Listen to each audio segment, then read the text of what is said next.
हम लोग पढ़ेंगे थ्योरी ऑफ एक्सरसाइज 10.4। पीछे हम लोग डॉट पढ़ चुके हैं, अब पढ़ेंगे क्रॉस प्रोडक्ट। हेडिंग बनाइएगा सब लोग, थ्योरी ऑफ एक्सरसाइज 10.4। टॉपिक का नाम है क्रॉस प्रोडक्ट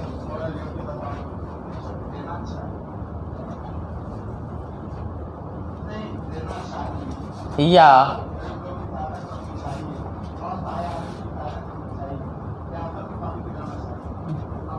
सदिश गुणनफल। डॉट प्रोडक्ट में हम लोग क्या कर रहे थे? डॉट प्रोडक्ट या अदिश गुणनफल। क्यों? क्योंकि डॉट प्रोडक्ट एक अदिश राशि होता है, बताया ना। क्रॉस प्रोडक्ट और वेक्टर प्रोडक्ट हो गया।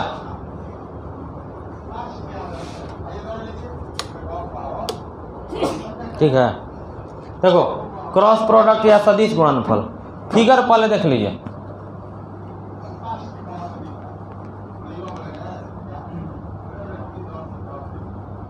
ये आपका वेक्टर ए है और ये वेक्टर, दोनों वेक्टर के बीच का कोण थीटा है। ये एरो दिए हुए हैं, एरो बता रहा है कि ए क्रॉस करेगा बी को। ये कोण का डायरेक्शन नहीं है, ये कोण का दिशा नहीं है कि घड़ी के सुई के उल्टा दिशा में, ये सब कुछ नहीं सोचना है। थीटा का मान क्रॉस होने के लिए थीटा का मान बड़ा बराबर 0, छोटा बराबर पाई। पाई मतलब 180 डिग्री ना। कहोगे सर तो डॉटों में होता है, डॉट में भी देख लीजिए। थीटा का मान 0 से बड़ा बराबर 180, छोटा बराबर होता था। यहाँ पर भी theta greater equal 0 less equal pi. यहाँ पर दोनों वेक्टर के लंबवत एक एन कैप लंब मात्रक सदिश ले रहे हैं। ये आपका हो गया एन कैप, ठीक है, एन कैप वेक्टर हो गया। अब ए क्रॉस बी करेंगे तो ए क्रॉस बी का दिशा देखो इधर,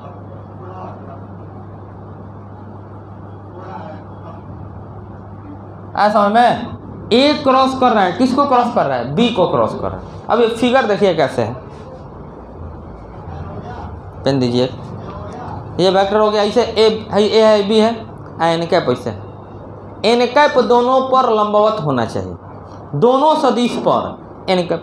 फिगर समझ रहे कैसे है? ऐसे है तो दोनों वेक्टर पे एन कैप जो है, एन कैप को लंब मात्रक सदिश बोलेंगे। तो लंब मात्रक से एन कैप जो होगा दोनों पर लंब होगा, ठीक है। इस फिगर को बना लीजिए सब लोग। इधर दाहिने साइड एरो कहाँ दिए? कौन क्रॉस कर रहा है? ए क्रॉस कर रहा है। लिखिए तो यदि ए तथा बी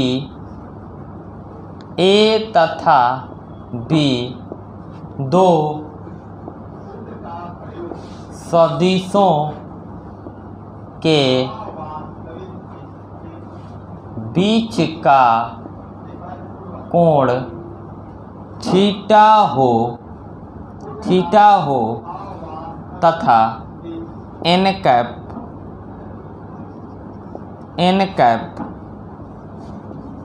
एक लंब मात्रक सदिश हो जो दोनों मतलब समझ में आ रहा है ना, ए और बी पे दोनों पर लंब हो तो ए तथा बी के क्रॉस प्रोडक्ट, ए तथा बी के क्रॉस प्रोडक्ट को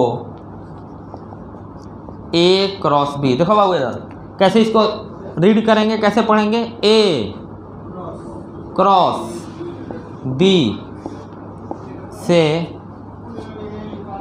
सूचित किया जाता है। ए क्रॉस बी से सूचित किया जाता है। अब देखिए A cross B, paragraph change करके, ए क्रॉस बी को mod A mod B sine theta N cap द्वारा परिभाषित किया जाता है, द्वारा परिभाषित किया जाता है। If A and B are two vectors and angle between them is theta, N cap is perpendicular unit vector बोलो या नॉर्मल यूनिट वेक्टर बोलो, n cap is normal unit vector perpendicular on both, then the cross product of A and B is denoted by A cross B and A cross B defined by mod A mod B sine theta N cap. इतना आप लोग complete कीजिए पहले, तब आगे बढ़ रहे हैं। हो गया, आगे बढ़ें। यदि ए तथा बी दो सदिश हो, दो वेक्टर दोनों के बीच का कोण थीटा हो और थीटा इतना होना चाहिए, थीटा 0 से बड़ा बराबर 180 डिग्री से छोटा बराबर, तब जा करके क्रॉस प्रोडक्ट संभव है। मतलब माइनस में एंगल रहेगा, क्रॉस नहीं निकाल सकते हैं, ध्यान रखना।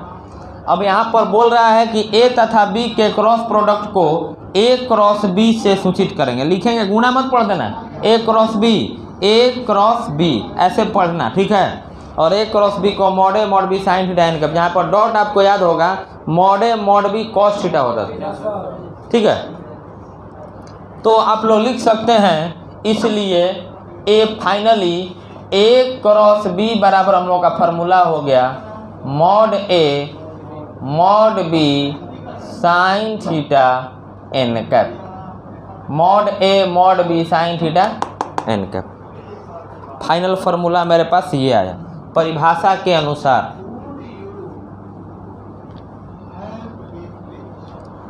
अब देखिए,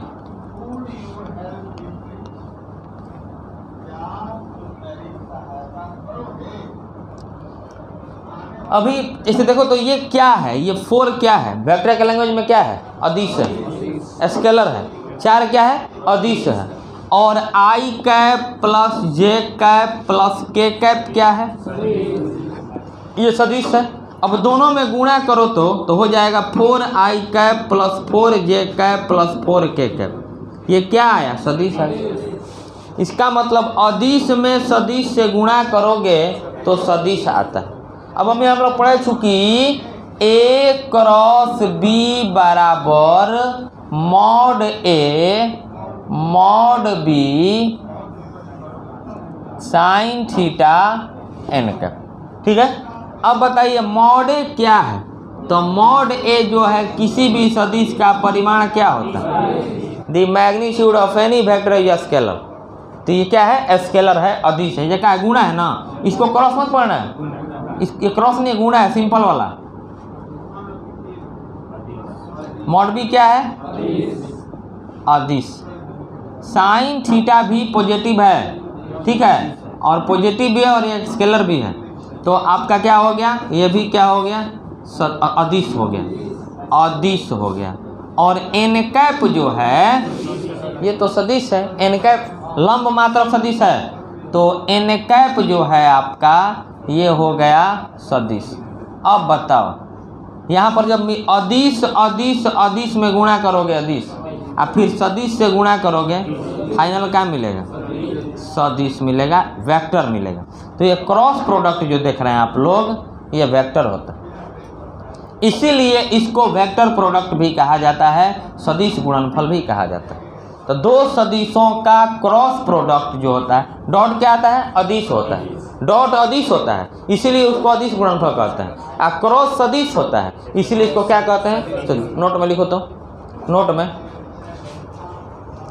दो सदिशों का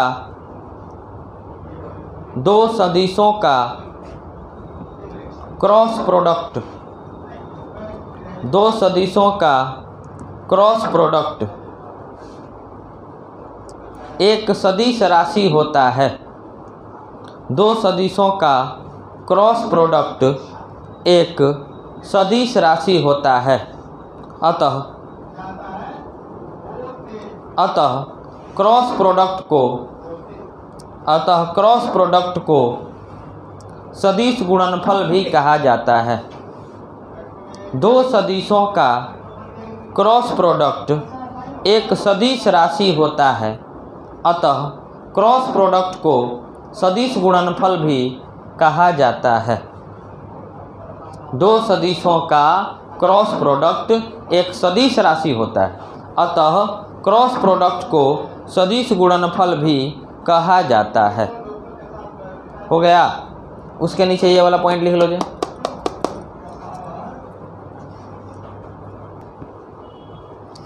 the cross product of two vectors is a vector quantity, so cross product is also known as vector product.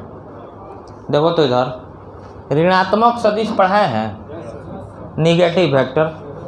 दो ऐसे सदिश जिनका परिमाण समान हो लेकिन दिशा विपरीत हो, जैसे यहाँ पर बिंदु O है तो OA वेक्टर हो गया, ठीक है। ये वेक्टर मान लो A हो गया, और यहाँ से जितना दूरी इसका जितना परिमाण है ना उतना ही इसका परिमाण ले लीजिए। ये पॉइंट O है और देखिए ये क्या हो जाएगा, -A हो जाएगा। ऐसा क्यों? क्योंकि इसका देखो परिमाण लंबाई समान है और दो सदिश का मैग्नीट्यूड इक्वल होना चाहिए, परिमाण समान होना चाहिए और दिशा विपरीत होना चाहिए, दिशा विपरीत होना चाहिए। तो उस ऋणात्मक सदिश से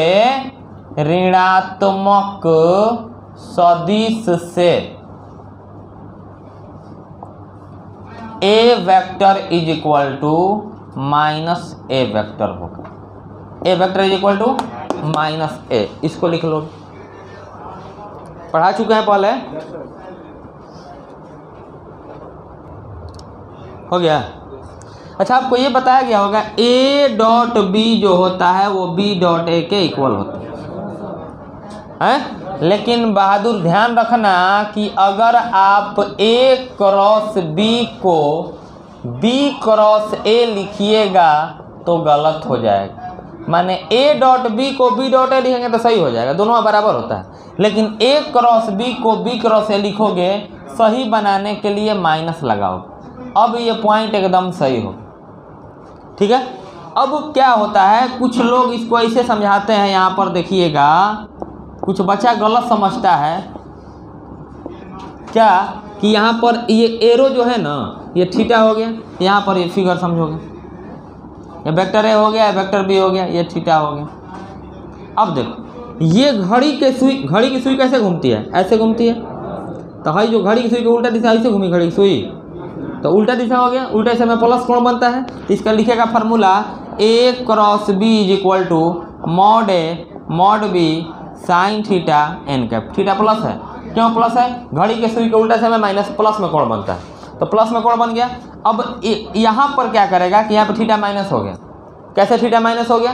क्योंकि ये घड़ी के सुई की दिशा में हो गया। इसको लिखेगा B क्रॉस A। क्या लिखेगा? B cross A। एरो देखो B क्रॉस A करेगा तो माइनस थीटा, तो साइन माइनस थीटा बराबर minus sine theta, first year का फार्मूला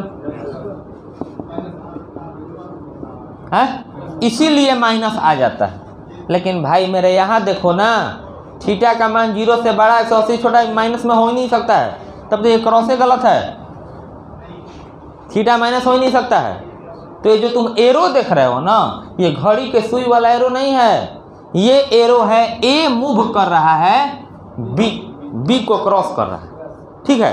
तो ये A वो वाला एरो है। अब इसी फिगर का एक अपोजिट फिगर बना रहे हैं, ध्यान रहो ना, परिमाण बराबर दिशा विपरीत ऋणात्मक सदिश होगा। इस फिगर के एकदम जस्ट बगल में एक फिगर बना रहे हैं, फिगर पे फोकस करिएगा। ये वेक्टर A हो गया, ये वेक्टर B हो गया, दोनों के बीच का कोण थीटा है।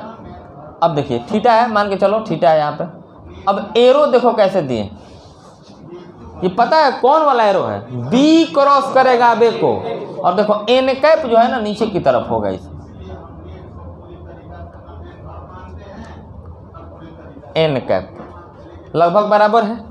अरे हाई वाला फिगर जो है ना ये बनाना चाहिए था यहीं पे, लेकिन गिजमिज हो जाता है, ज़्यादा गंदा हो जाता है। समझो ना कि इसको उठाओ, इस फिगर को उठा के यहाँ पे डालो तो भाई A को A ढक लेगा, B को भी ढक लेगा, तो है ना खाली n कैप ना दिखेगा नीचे वाला। तो ये माइनस एन कैप होगा ना बाबू। क्यों माइनस एन कैप होगा? क्योंकि देखो परिमाण में बराबर, आयकर दिशा ऊपर की तरफ है, तो दिशा विपरीत ऋणात्मक एन कैप का ऋणात्मक सदिश माइनस एन कैप। आ रहा समझ में? तो अब देखिए इसका प्रूफ समझ लीजिए। दोनों में कोण कोई पूछेगा कहना यही होगा, क्रॉस निगेटिव एंगल में हो नहीं सकता है। क्रॉस होने के लिए थीटा का मान 0 से बड़ा 180 से छोटा होना चाहिए। ठीक है, LHS उठाओ, लेफ्ट हैंड साइड फिगर समझ में आया जी? दोनों फिगर को एक बार फिर से बना लीजिएगा। ठीक है, या ये वाला फिगर ना यहीं पे बनाना चाहिए था हमको, लेकिन ज़्यादा गंदा फिगर हो जाएगा, इसीलिए हम इधर साफ सुथरा बनाए। नहीं तो यहीं पे एन कैप ले लोगे, n cap plus n cap minus. अरे समझ में? LHS A cross B, formula क्या होता है? Sine theta. चलिए RHS उठाइए, माइनस B क्रॉस, अब आप लोग माइनस को बाहर रखिए। अब B क्रॉस A है, देखो A है क्या, A मानो क्या B मानो, A क्रॉस B का फार्मूला पे तोड़ो। मॉड A माने मॉड B साइन थीटा, नहीं इसका नॉर्मल यूनिट वेक्टर लंब मात्रक सदिश जो है, एन कैप को लंब मात्रक सदिश बोलेंगे, ध्यान रखना। एन कैप को लंब मात्रक सदिश कहते हैं, लंब मात्रक सदिश कहते हैं। Normal unit vector, normal unit vector कहते हैं। एन कैप जहाँ रहेगा वहाँ पे नॉर्मल यूनिट वेक्टर, दोनों वेक्टर पे लंब रहेगा, एगो पे नहीं दोनों पे, लाइक दिस, ऐसे रहेगा वेक्टर और ऐसे रहेगा n cap. B cross A करोगे एन कैप नीचे चला जाएगा। ठीक है, अब देखिएगा माइनस बाहर का बाहर, इसको लिखोगे मॉड, अच्छा दोनों तो अदिश है ना, इन्होंने कर सकते हैं, तो mod A mod B sine theta, N cap को लिख रहे हैं और माइनस यहाँ लगा दे रहे हैं, कोई दिक्कत हुआ? माइनस यहाँ आ गया, minus minus A mod B sine theta मिलाइए, LHS mod A mod B sine tan cap, RHS mod A mod B sine tan cap. तो ये थीटा माइनस माइनस कुछ नहीं होता, ये हमेशा ध्यान रखिएगा। ठीक है, एन कैप के चलते माइनस आता है, ये निगेटिव वेक्टर के चलते, ऊपर एन कैप पॉजिटिव नीचे एन कैप निगेटिव, तो लिखेंगे चूंकि LHS बराबर RHS, इसलिए A क्रॉस B बराबर होता है माइनस B क्रॉस 1। समझ में आ रहा है? डॉट में इन्होंने कर सकेला, लेकिन क्रॉस में कर बताओ माइनस लगावे पड़ी। ठीक बा, फिगर अच्छे से बना लीजिएगा। इधर हो गया है? एक और इम्पोर्टेंट पॉइंट है बाबू, कोई पूछ देगा, नोट में 2 पॉइंट याद रखोगे। देखोगे अच्छा A क्रॉस B सदिश है कि अदिश है? सदिश है ना, वेक्टर है ना, तो इसका दिशा भी होगा, तो A क्रॉस B की दिशा एन कैप की ओर, ये बात हमेशा याद रखिए। A क्रॉस B करोगे किधर जा रहा है? एन कैप की ओर, एन कैप की ओर होता है, ध्यान रखिए। The direction of A cross B along the n cap. Second number, कोई पूछ देगा कि B क्रॉस A की दिशा बताओ, क्या कहोगे? हाय देखो क्रॉस कर, देखो इधर, हाय देखो B क्रॉस A हुआ है ना, देखो इसका क्रॉस कैसे, B क्रॉस करेगा, ऐसे कर लेना। ये B क्रॉस A है, तो B क्रॉस A किधर भाग रहा है? माइनस एन के तरफ, तो B क्रॉस A की दिशा माइनस एन कैप की ओर होता है, इसको भी लिख लोगे। The direction of B cross A along minus n cap. अब देखो एक और इंपॉर्टेंट पॉइंट, अच्छा A क्रॉस B जो है, A क्रॉस B कौन सा क्वांटिटी है वेक्टर की स्केलर? तो भैया वेक्टर इसका दिशा तो हो गया, परिमाणों होता होगा, देख लीजिए वेक्टर में दिशा भी होता है और परिमाण भी, दोनों होता है ना। देखिए तो जब A क्रॉस B पूछेगा, A क्रॉस B, तो फॉर्मूला कितना होता है हुआ? Mod A mod B sine theta n का। ये केवल क्रॉस का फॉर्मूला होगा। और जब क्रॉस का मॉड पूछेगा ना तो तुम लोग खाली एन कैपवा हटा देना। आ रहा है समझ में क्या बोल रहे हैं? क्रॉस केवल पूछेगा तो आपको एन कैप रहेगा, और क्रॉस का मॉड बोल देगा एन कैप हट जाएगा। कैसे देख लो, पहले तो पॉइंट 4 है ना, 4 पे 4 बार मोड लगा दोगे तो क्या हो जाएगा? मैंने अदिश का मोड अदिश होता है, चाहे कई बार निकाल लो है। यहाँ पर देखो तो क्या सीखे, क्रॉस रहेगा केवल तो एन कैप रहेगा, मोड ले लेंगे एन कैप हट जाएगा। क्यों? एलएचएस नहीं, चूंकि ए क्रॉस बी का फॉर्मूला याद है, लगाइए तो। चूंकि ए क्रॉस बी बराबर क्या होता है? Mod A mod B sine theta, taking mod, समझ रहे हो ना? दोनों तरफ परिमाण लेने पर टेकिंग मॉड्यूलस, इधर क्या हो जाएगा? Mod of A cross B, इधर mod of mod A mod B sine theta n. अरे समझ में? अब ए क्रॉस बी का मॉड बराबर, मॉड पे मॉड चढ़ाओगे क्या फायदा? वही ना आएगा। तो mod A mod B sine theta भी पॉजिटिव है। कहो कैसे सर? देखो थीटा का मान 0 से बड़ा बराबर 180 छोटा बराबर, तो 0 से 180 तक है ना जी। अभी प्रथम में द्वितीय चौथांश है ना, प्रथम में 0 से 90 आता है, तो प्रथम में तो सब प्लस होता है, अष्टक याद है ना। और दूसरा में 90 से 180 साइन प्लस होता है, मतलब इसमें भी साइन प्लस होगा, इसमें भी साइन प्लस होगा। तो प्लस पे मॉड लगाओगे तो क्या होगा? प्लस है ना, तो साइन थीटा एन कैप पे मॉड लगाएंगे। ठीक है, ए एन कैप वेक्टर है, mod A mod B, N cap का मॉड मात्रक सदिश का परिमाण कितना होता है? तो मॉड का इसका वैल्यू 1 हो गया, इसलिए ए क्रॉस बी का मॉड बराबर mod A mod B sine theta एकम। आ रहा है समझ में? बहुत सारा पॉइंट बताया गया, सारे पॉइंट्स को अच्छे से पढ़ के आना होगा कल।